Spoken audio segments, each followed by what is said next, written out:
नमस्ते दोस्तों, स्वागत है आपका ग्लोबल इनसाइट हिंदी पर।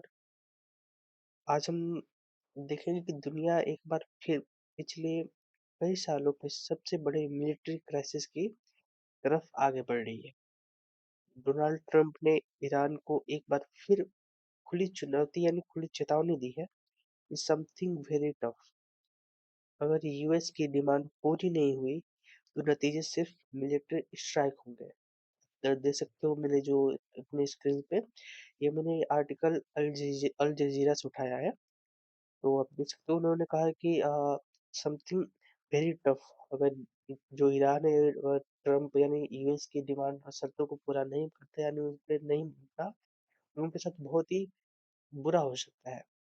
अगर हम दूसरी बात करें तो लेकिन मसला क्या है कि फरवरी 2026 में जब दोनों देश बातचीत के टेबल पर लौटने की कोशिश कर रहे हैं, ईरान ने एक बहुत बड़ी रेड लाइन खींच ली है। यानी जब दोनों देशों के बीच बात हो रही है ओमान में, तो ईरान ने पहले ही एक रेड लाइन खींच दी है कि तेहरान का कहना है कि वो न्यूक्लियर प्रोग्राम पर बातचीत करने के लिए रेडी है कि ठीक है हम न्यूक्लियर प्रोग्राम जो आप कहेगा हम करेंगे, हम नहीं बनाएंगे।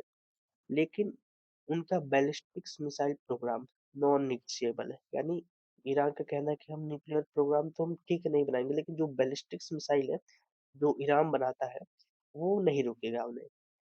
तो ये जो रेड लाइन है ये ईरान ने खींच दी है।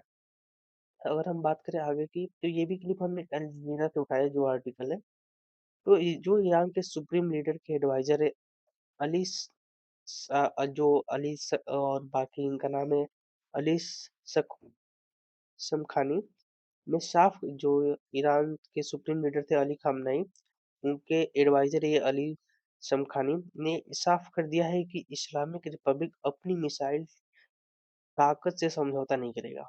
ठीक है वो न्यूक्लियर नहीं बनाएंगे लेकिन जो उनकी मिसाइल कैपेबिलिटी है उनसे वो कोई समझौता नहीं करेंगे। जो ईरानियन रिवॉल्यूशन की 47th एनिवर्सरी थी इसके मौके पर वो ये बयान नहीं दे सकते थे कि ईरान पीछे हटने को मूड में है। वो बिल्कुल ऐसा बयान नहीं दे सकते थे। इधर वाशिंगटन का मानना है कि बिना मिसाइल कंट्रोल के भी कोई डील बेकार है। यानी देखो यूएस क्या कह रहा है, यूएस कह रहा है कि आप न्यूक्लियर भी ना बनाओ और मिसाइल जो आप बना रहे हो बैलिस्टिक मिसाइल उसे भी आप कम कर दो, उसे भी ना बनाओ। लेकिन ईरान क्या कह रहे हैं ठीक है हम न्यूक्लियर तो नहीं बनाएंगे लेकिन जो बैलिस्टिक मिसाइल है वो हम बनाएंगे, वो नॉन निगोशिएबल है।